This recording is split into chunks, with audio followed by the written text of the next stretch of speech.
Hello and welcome to today's watercolour workshop. In today's class we are going to be looking at painting a watercolour whale using watercolour pan paints and learning different techniques to create the watercolour whale. Let's get started, shall we?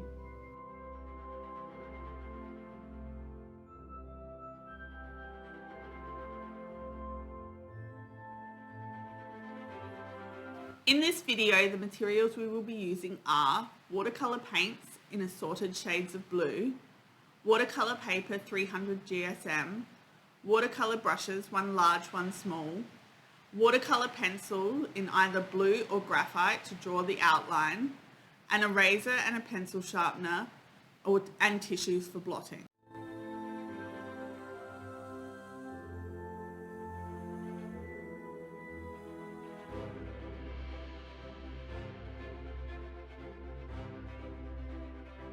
To start off with, using a HB graphite pencil in an aquarelle variety, I'm going to sketch the outline of the whale. The outline doesn't need to be very dark, in fact the lighter is better, and it doesn't need to be overly detailed. You'll be filling those details in with the watercolour paints.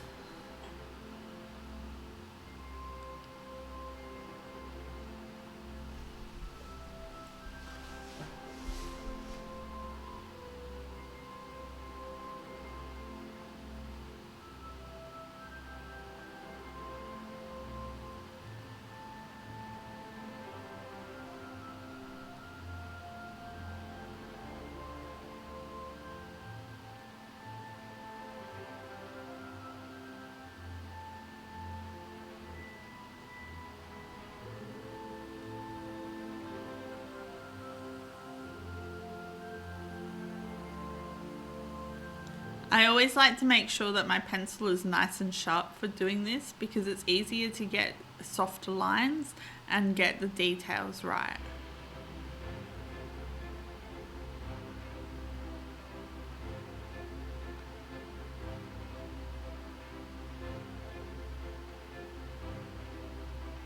Making sure your proportions are right at this stage is very important. So take your time to draw up the outline and think about where everything is situated.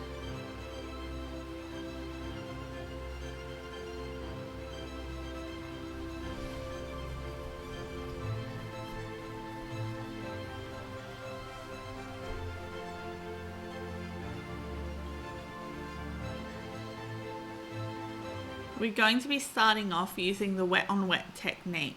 So using just plain water, I'm going to put down a layer where I want the first layer of colours to go.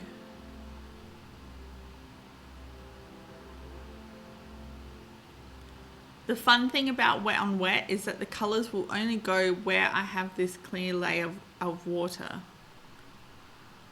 So it's a great way to be able to keep the white spaces.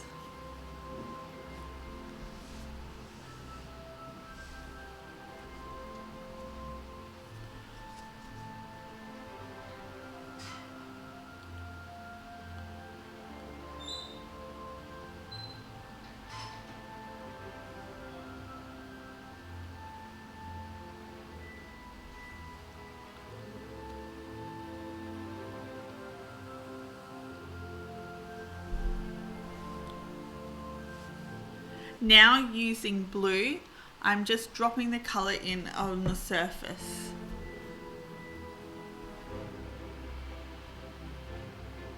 You can see how the colours move in the plain water, spreading out across the surface.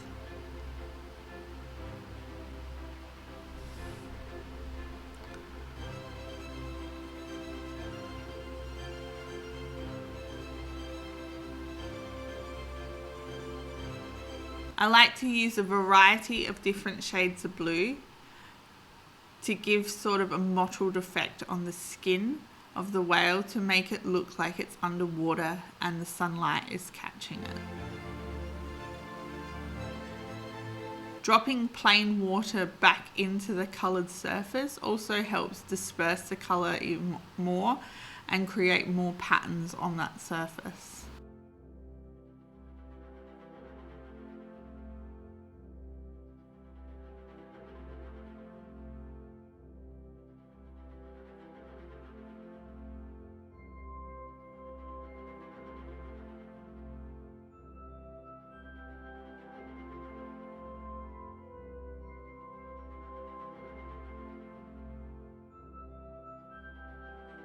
Now going in with a darker blue, I'm just adding some more detail on this surface.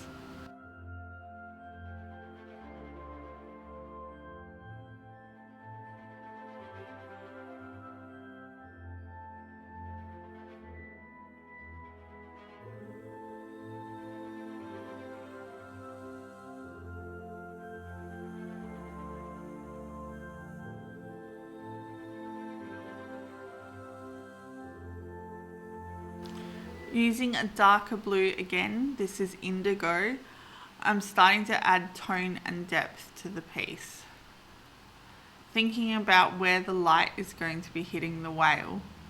In this case, because the whale is underwater, the light will be coming from the surface, so it will be hitting the top of the whale. So the bottom part of the whale will be the darkest.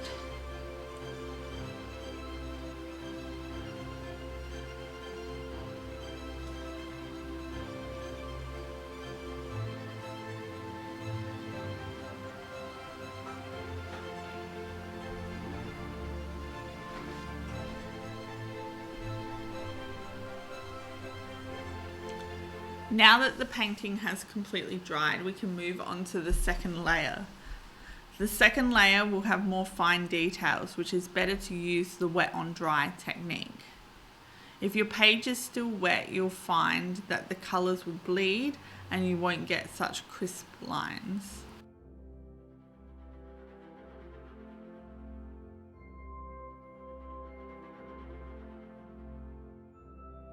You can see here that I applied the first layer of water on the underbelly, leaving a small white gap between the top of the whale and the bottom of the whale. When I applied the colour didn't bleed into that area. That's because the paint will only go where the water is.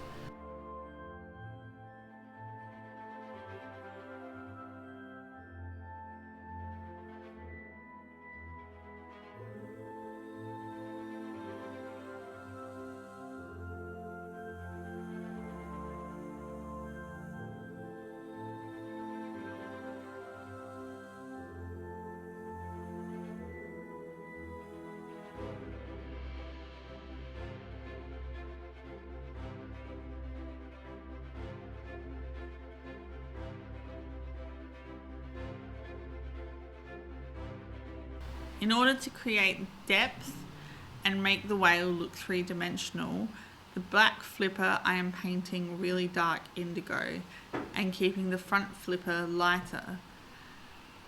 This sends things to the back and makes it look like the whale is three-dimensional.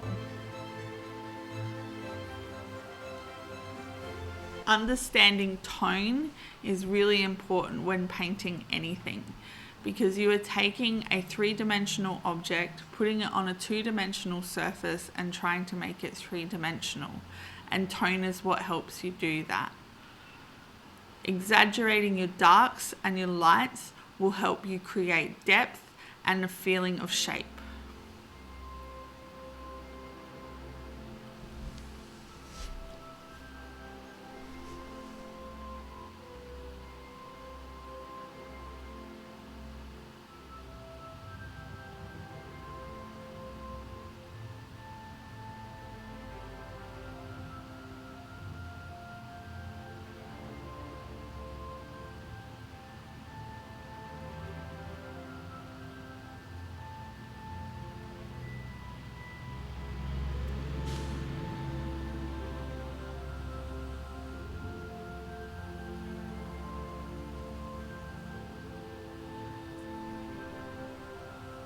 Using the dark indigo colour again, I'm just adding shape to this front flipper to make it look as if it is actually attached to the whale and not just a bit hanging off of it.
Just adding the clear water helps disperse that colour again and give that mottled effect.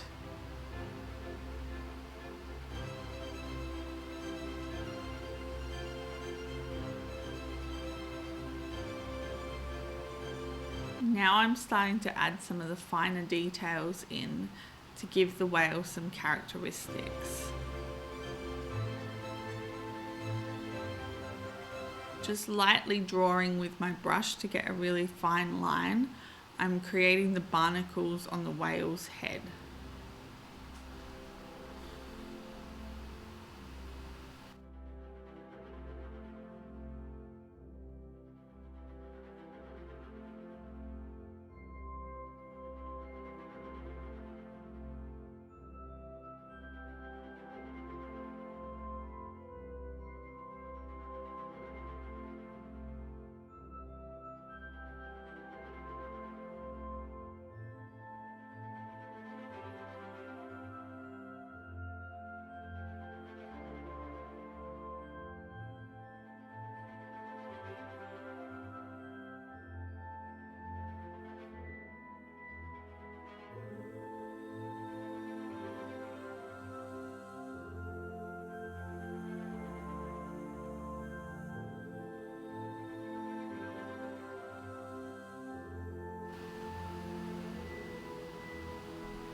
Now adding spots around the whale just to create a little bit of visual interest in the background and give it that impression of it being underwater.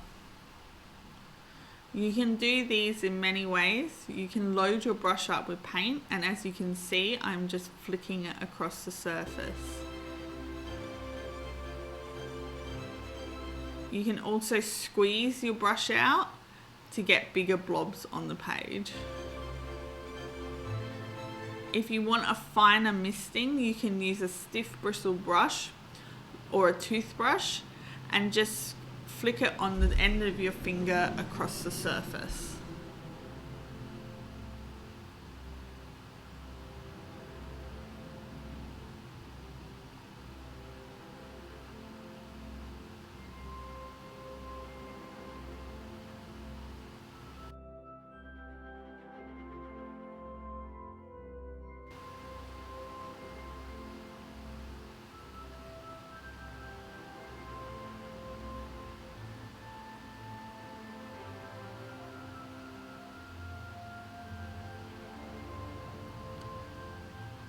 Now going in to paint the eye. Remember, whenever you paint an animal's eye, you want to make sure that you include the white highlight. This is what gives your creature life and makes it look more realistic.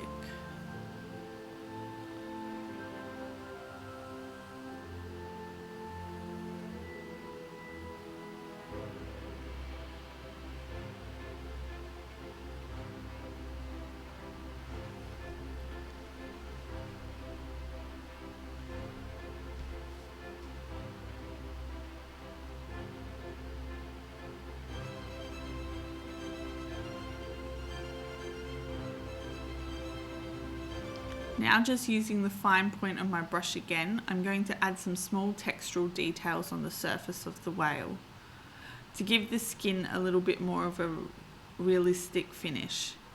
If you have a look at a picture of a whale, or if you're lucky enough to have seen one in real life, you'll notice that a whale's skin isn't smooth. They've got little bumps on it, often have barnacles attached to them, and these little nuances help make your whale look a lot more realistic.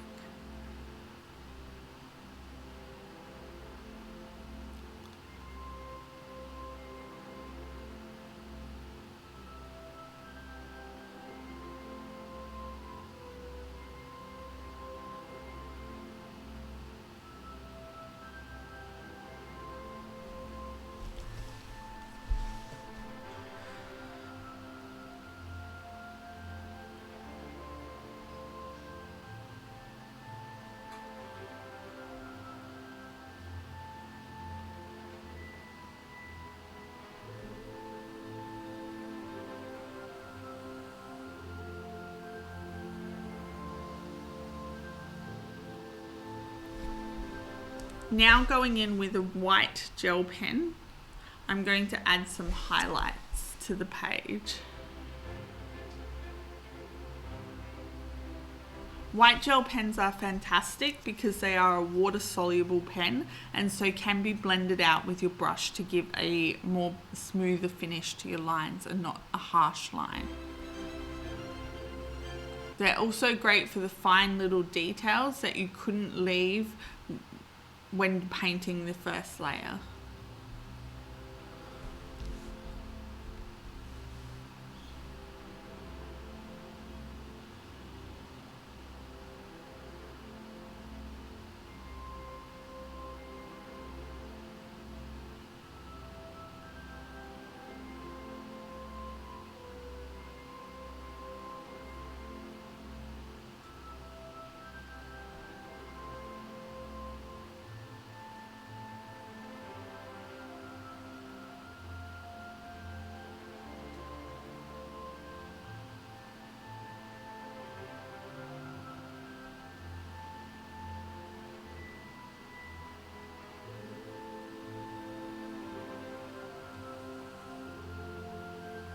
Now using a indigo pencil, I'm just going in and adding some finer details.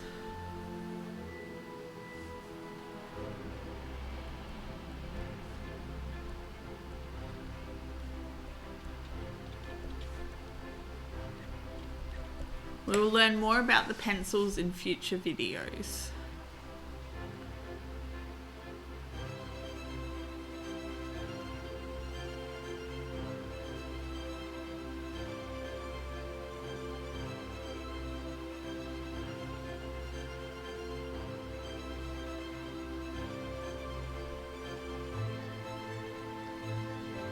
I always like to have one last look at my painting before I call it finished and make sure I'm happy with all the tones and the fine details in the piece. If things need to be darker, I'll go through and make it darker, and I'll also sharpen some lines to give the contrast.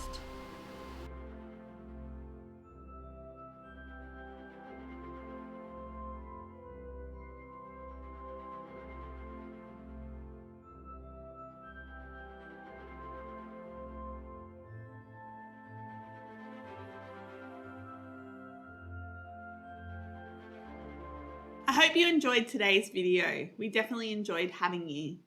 Remember to check out our Facebook page and our website where you can keep up to date with what's going on at Artworks.